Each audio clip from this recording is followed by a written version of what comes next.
In this video, I will introduce how to use Adobe Spark Video for class projects. First, I'd like to start by showing a class project that was created using Adobe Spark Video. Butterfly World in Coconut Creek, Florida definitely succeeds in encouraging mindful viewing through the use of multi-sensory media. When you first walked into Butterfly World, before even reaching the pay gate, you were surrounded by a visual feast in the form of a lush garden. The sounds of the birds in the enclosure singing fill your ears. You also hear a relaxing trickle of water from numerous waterfalls and fountains. The fragrance of the numerous flowers, all labeled for which butterfly host they are, surround you. Even the sense of touch is engaged by the literally tens of thousands of butterflies, many of which very willingly land on you. The entry at Butterfly World successfully uses multi-sensory media to stimulate high expectations and interest in what is to come throughout the exhibit. I give it 5 of 5 stars.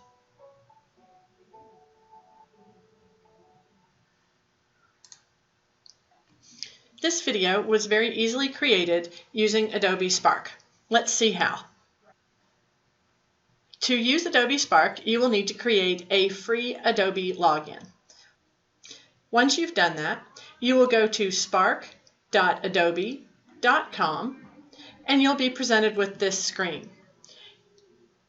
To make a new project, you click on the plus, or if you see this screen, to create a new video project, you click on the video plus.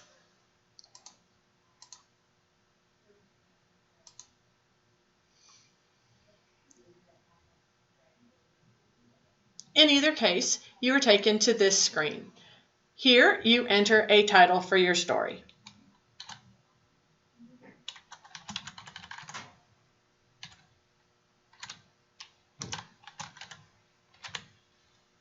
And then you click Next.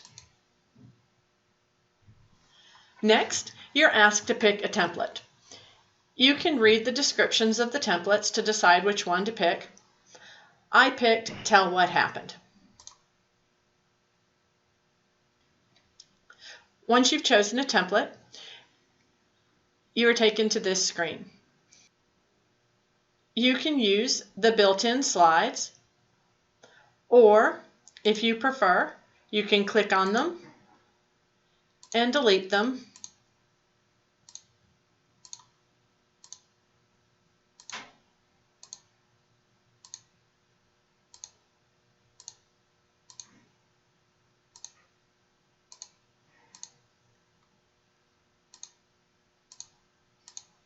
And use your own. In that way, you'll be able to control the number of slides that you have, and to me it just seems a little easier. Here in the top right, you have 3 options that you can control. The first one is themes. You can choose from a variety of themes that go along with the template that you picked. For the video that you saw, I used the Dayglow theme. Once you pick a theme, if you decide you don't like it, you can always just pick another one on the fly. Next, here in the top right, you can control the music in your video. If you don't want any music in your video at all, you can turn it off.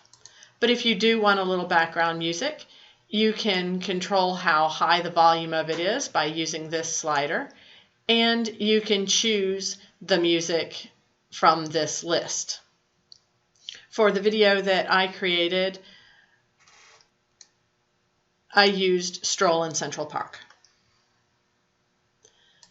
Lastly, here in the top right, you have the layout. You can choose to put your pictures in as full screen and then be able to add something.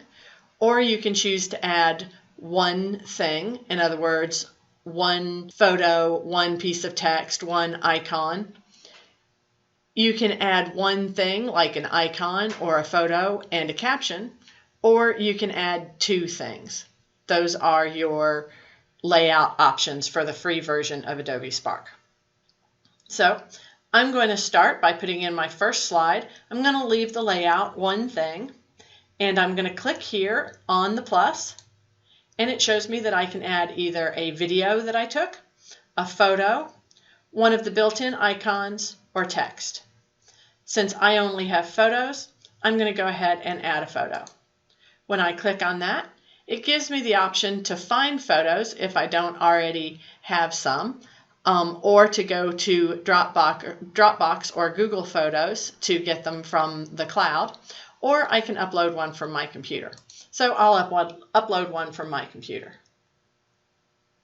Once I have the picture on the screen, I can add narration by clicking on the microphone button and holding down on it.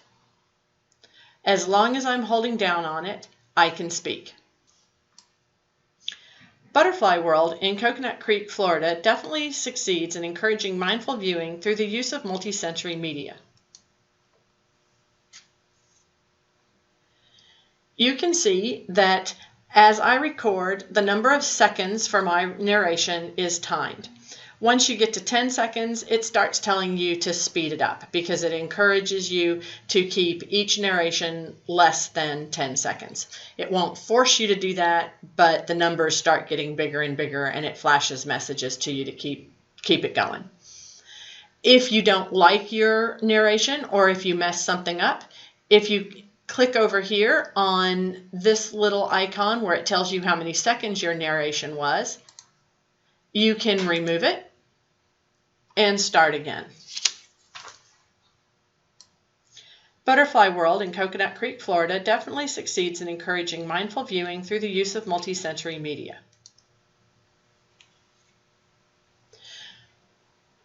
When you're satisfied with one slide and you're ready to add another, you go over here and you click plus and put your next slide in. You can choose to put a photo in again.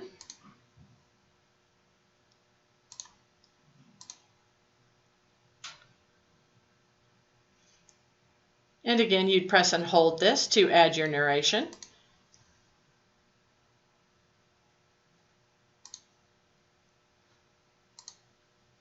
And you continue putting in your photos and adding new slides for your photos.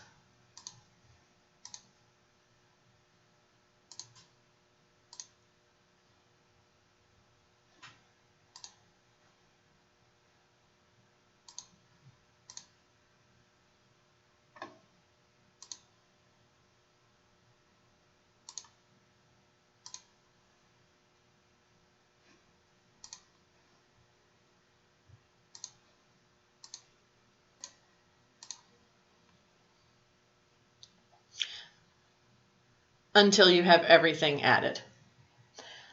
It may happen that after you add something, you'd like to change the layout so that you can add another picture.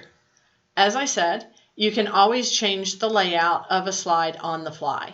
So if I decide that I want to add a caption to this picture, I can just go to the Layout tab and change the layout on the fly and add text.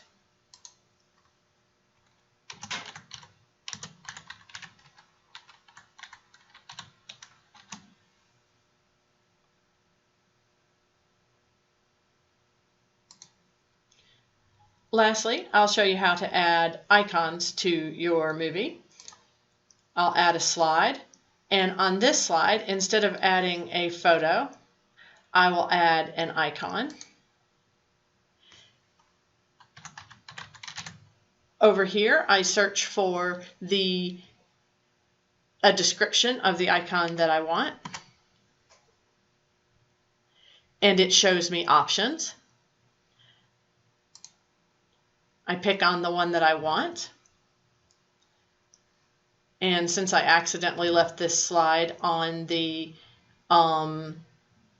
thing and caption, I don't really want that, I can go over here and change it back. Or if I decide I like it that way, I can leave it that way and go ahead and add a caption.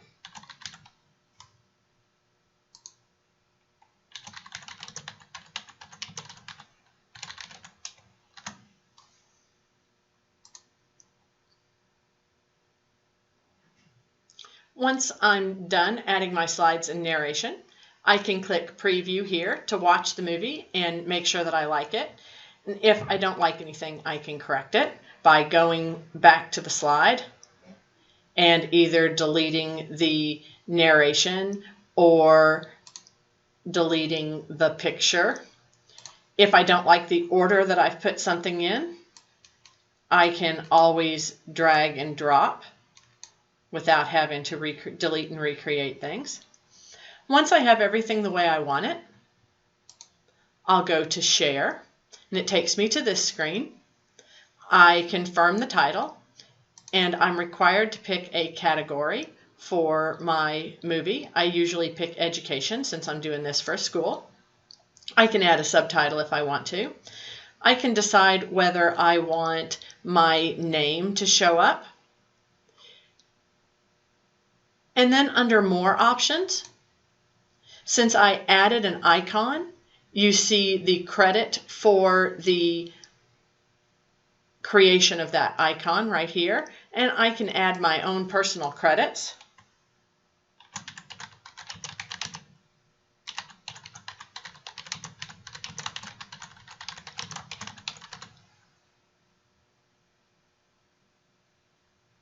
And I can decide whether I want this video to be searchable on the Adobe Spark website. Honestly, I usually turn that to no. If I just want a copy of the movie, I can stop there and I can download it right here. And the movie will download as an MP4 file to my computer. If I need a link to the movie, I can click right here and create an unlisted link. I'm not going to create a link to this movie because it's not really finished.